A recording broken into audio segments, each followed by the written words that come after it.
반갑습니다. 네, 오늘 이제 38일차 말씀 같이 좀 보겠습니다. 이제 고난주간 한 주가 시작됐습니다. 여러분, 이 한 주간 말씀을 붙드는 손 절대 놓치지 마시고, 오직 그리스도 안에서 일어난 하나님의 영광, 그 부활의 빛만을 바라보시면서 주님이 걸어가시던 어둠을 뚫고 걸어가시던 길을 한번 묵상해 보시면 좋겠어요. 그러면 오늘 우리 현실을 둘러싸고 있는 어둠을 통과해서 하나님의 은총과 구원의 사건에 우리가 얼마나 붙들려 있는지를 경험하실 수 있을 줄로 믿습니다.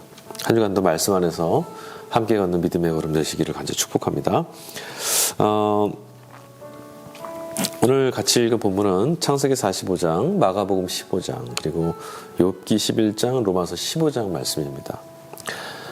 저는 이 본문 네 권들을 오늘 이 본문 안에서는 이렇게 좀 보면 어떨까 좀 생각했어요. 이 네 장의 본문이 있는데요. 여러분 드라마 보시는 어떤 상황, 시나리오 상황을 한번 생각해 보시면 좋아요. 하나의 사건이, 이 주제 사건이 계속 흘러가고 있죠. 네, 등장의 주인공이 어떤 식의 인생을 살 것이다. 근데 그 주변에 여러 사건과 사람들, 이것들이 막 동시에 일어나죠. 그런 것들이 결국은 다 뭡니까? 주인공의 고난과 역경을 통과하고 좀 행복하고 복된 결말로 나아가는 길에 어떤 전제가 되기도 하고 그 일들을 우리가 기대할 수 있는 어떤 힌트가 되기도 하잖아요.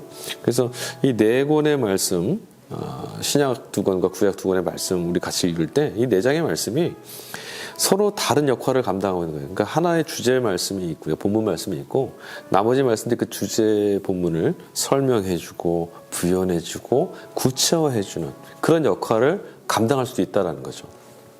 자, 그럼 이제 그렇게 어떻게 읽을 수 있는지를 오늘 38일자 본문을 갖고 좀 보죠. 저는 이 38일자 본문 전체에서 주제를 이렇게 잡았어요. 마침, 종말, 혹은 마침내 드러나는 하나님의 섭리. 뭐 어떤 것을 선택해도 괜찮습니다. 결국은 마지막 때가 있다라는 거죠. 근데 그 마지막 때가 우리의 고난과 상실과 아픔이 아니라 역전되어지는 기쁨, 건져냄을 당한 구원을 얻는 경험, 그것이죠. 그런데 저는 이 내용에 대해서는 이렇게 좀 생각했어요.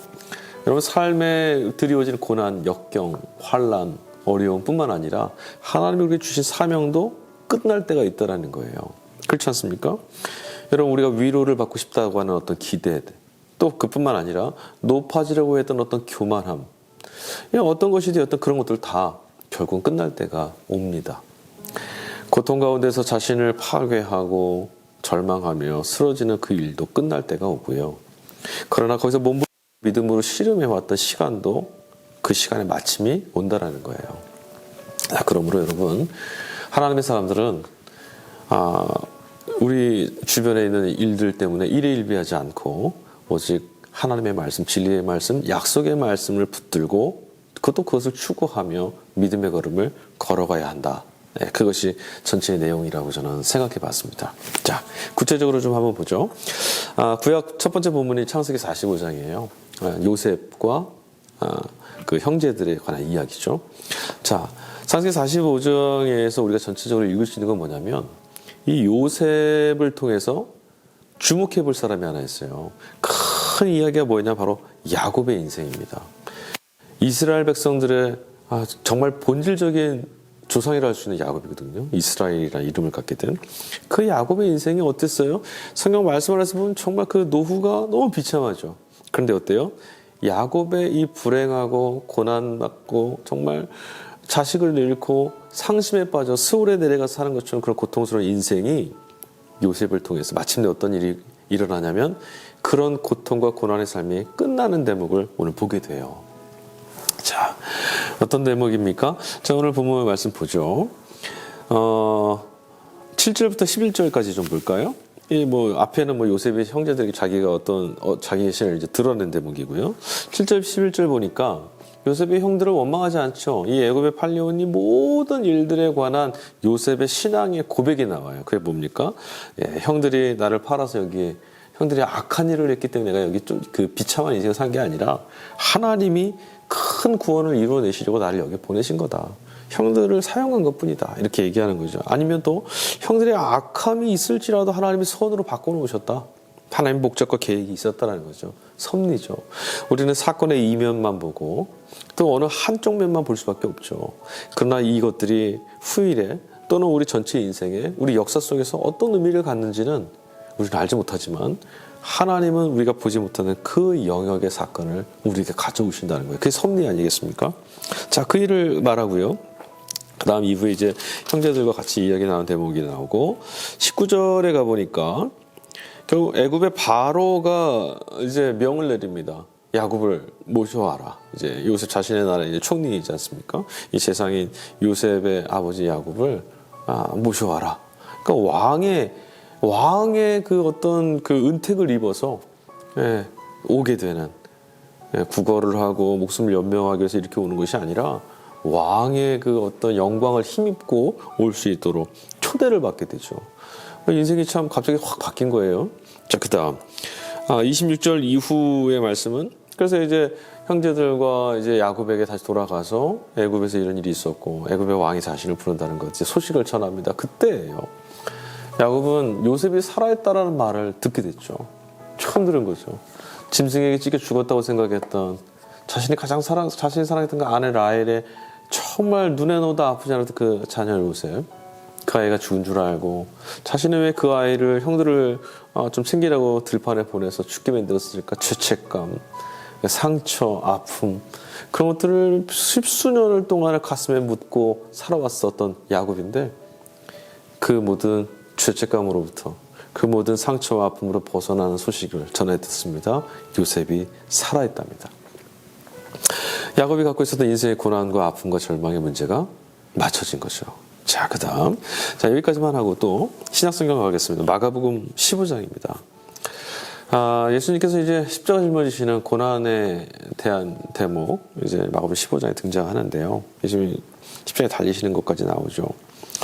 빌라도의 재판을 받기도 하시고 십자가에 넘겨져서 못 박혀서 죽으시고 로마 군인들이 예수님을 희롱하고 이런 대목입니다. 이 전체 안에서 우리는 무엇을 볼 수 있을까요? 고난, 예수님의 대속의 고난, 그것이 결국 어디에서 맞춰졌냐면 십자가 위에서 맞춰졌다는 거예요. 그리스도로 메시아로 보내심을 받은 예수님의 사명의 마지막인 거죠. 자, 5절 볼까요? 예수님께서 빌라도 앞에서요, 자신을 항변하지 않고 변명도 하지 않으십니다. 왜 그렇습니까?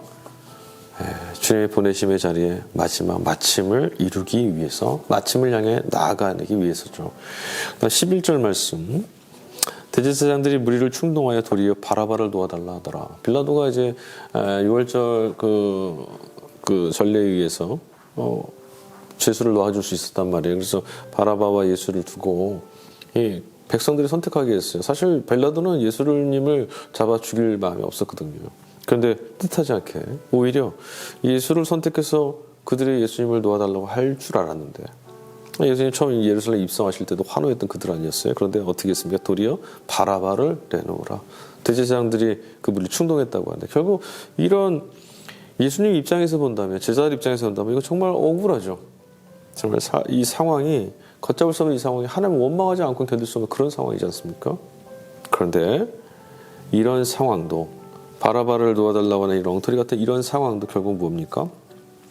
얽혀가고 있는 이런 현실도, 그러나 마침내 이루어질 하나님의 그 마지막 사명의 자리를 이루기 위한 길이었다라는 것. 이런 상황이 없다면 예수님 십자가까지 가지 못하시거든요. 자, 그 다음 13절 15절 예수님이 십자가에 이제 넘겨지시죠. 되돌릴 수 없는 마지막이 되었습니다. 드디어 이 예수님의 이 땅에서 살아내신 불꽃 같은 33년간의 공생의 삶이 마침표를 찍게 됩니다. 배신과 아픔, 또 상처, 고통, 두려움, 이 모든 것들이 이제 맞춰지는 거죠. 이 잔을 마시고 끝나는 겁니다. 자, 그 다음에 37절, 39절은 예수님이 이제 숨을 거두시는데 그때 어떤 일이 일어났죠? 하나님께서 성전 휘장을 찢어 놓으셨어요. 다 끝났다라는 거죠. 예수님의 역할은 여기서 끝난 거예요. 사명은 다 이루셨어요. 맞춰진 겁니다. 자, 그 다음 43절 보면 아리마대 요셉이라는 자가 등장하죠. 그래서 이분도 예수님의 제자였는데 아주 용감해요. 다들 도망치고 그럴 텐데 빌라도에 가서 예수 시신을 달라. 그래서 예수님은 어떻게 하죠? 장사 드려집니다. 그러니까 인간적인 모습에서 보아도 예수님의 삶은 이제 맞춰진 겁니다. 이 땅에 오셨던 그리스도로서의 예수 그리스도, 갈릴리의 예수, 나사렛 예수의 삶이 맞춰진 거죠. 모든 게 다 끝났다라는 거예요. 자, 그다음 욥기로 가봅시다. 욥기 11장 말씀입니다. 욥기 11장 말씀에는 나아마 사람 소발이 이제 욥에게 하는 말입니다. 참 잔인한 말들이 많이 나와요. 근데 여러분, 이 대목에서 우리가 무엇을 볼 수 있냐면 그 소발을 보는 것이 아니라 소발의 말을 듣고 있는 친구의 말을 듣고 있는 욥을 한번 봅시다. 욥이 가지고 있었던 모든 마음들이 이 친구의 말을 통해서 위로를 받지 못하고 오히려 비난을 당하고 정죄를 받는 그런 상황을 통해서 욥은 친구들의 위로, 그 기대가 다 끝나버립니다. 산산조각 나는 거죠. 이것도 결국은 다 이제 정말 끝나버렸다라는 거예요. 친구의 기대와 위로에 대한 소망이 다 끝났다. 좀 그렇게 좀 볼 수 있었어요. 그래서 1절부터 4절까지 보면 욥에게 이제 소발이 말이죠. 스스로 의롭다 하는 것이냐 하면서 네가 어찌 그럴 수 있느냐 비난을 하고 7절과 9절까지 가보면 하나님보다 인간이 어찌 높을 수 있느냐, 네가 잘못 안 했다 그러면 하나님보다 높다라는 말이냐, 그래서 하나님보다 높지 못한 스스로를 좀 돌아봐라 이렇게 비난합니다. 그리고 11절에는 하나님이 지금 다 보고 계신다. 이렇게 하나님 허망한 것도 다 아시고 악한 일은 상관하지 않으실 때 하나 다 보고 계신다. 이런 말 하고요. 13절에서 18절까지 이 마지막 대목은 그러나 이런 하나님 앞에 좀 향해서 네 스스로를 좀 아뢰고 토설하고 회개하고 나가면 하나님의 은혜를 입고 평안히 쉴 수 있을 것이다. 이렇게 말합니다. 하나님이 이렇게 하신다라고 말하는 순간, 하나님은 이렇게 하시는 분이다라고 소발이 말하는 순간, 내가 생각했을 때는 이것이 아니라 하나님은 너희에게, 하나님은 너희 인생에 이렇게 친구가 말해버리는 순간 욥은요 어떻게 됩니까? 자신이 변명하고 항변하고 따져묻고 싶었던 그 억울한 모든 말들이 그냥 부정되는 거예요. 하나님이 그러셨다는데 어떡합니까?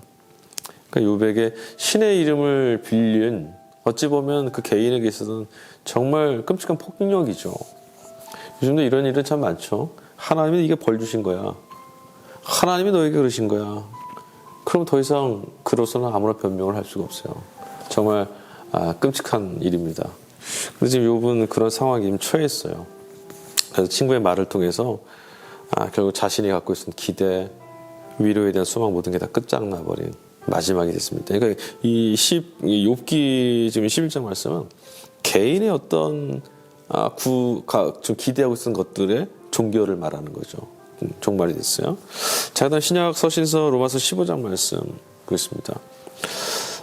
신약 그 서신서의 로마서 15장 말씀에 보면 앞서 14장에서도 하나됨, 교회의 하나됨에 대해서 말했었잖아요. 그래서 형제를 비방하지 말고 욕하지 말고 하나가 돼서 희락을 누리고 이것이 하나님 나라 임한 것이다 얘기했었는데 15장도 마찬가지입니다. 교회가 하나 되기 위해서를 뭐 해야 되냐면 각자가 지금 이기심, 개인을 향한 욕망의 마음들을 끝내야 된다라는 것을 오늘 말하고 있어요. 그러니까 자신의 어떤 신앙적 부도덕함과 신앙적 불의함, 하나님 앞에서 바르지 못한 그 행실들의 마침을 이야기하는 거죠.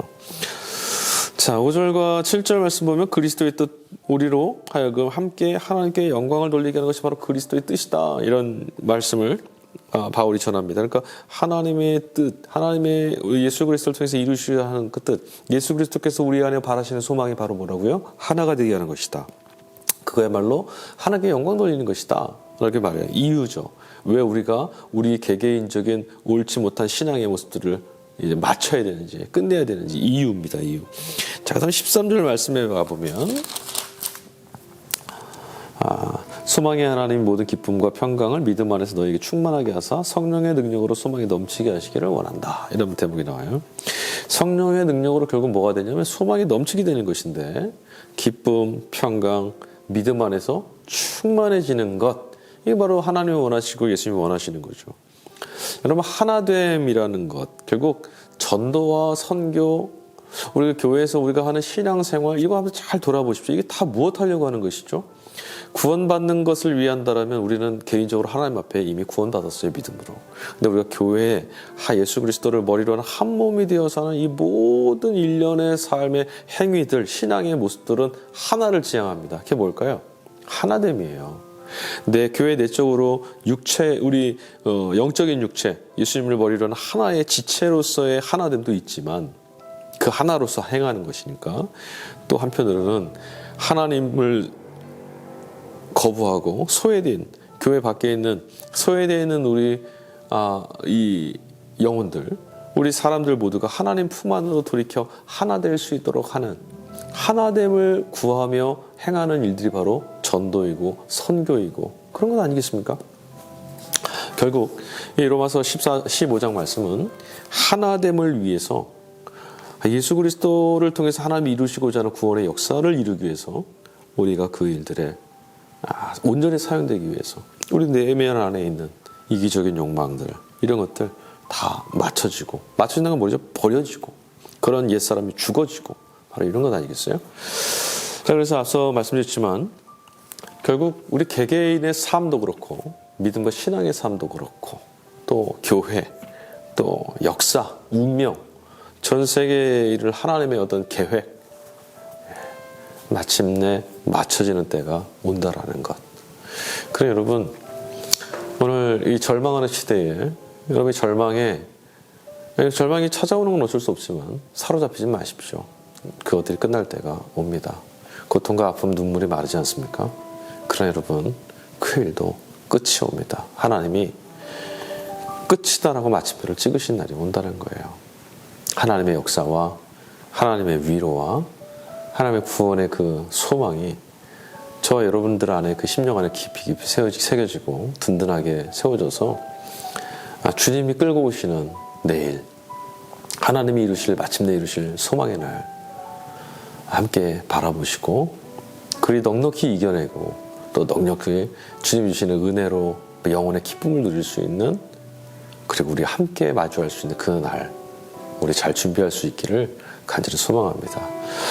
네, 사순절 이제 마지막 주 고난주간 주 은혜 안에서 여러분 힘있게 걸어가시고 매 순간순간마다 넘치는 하나님의 은혜와 은총이 있기를 간절히 축원합니다.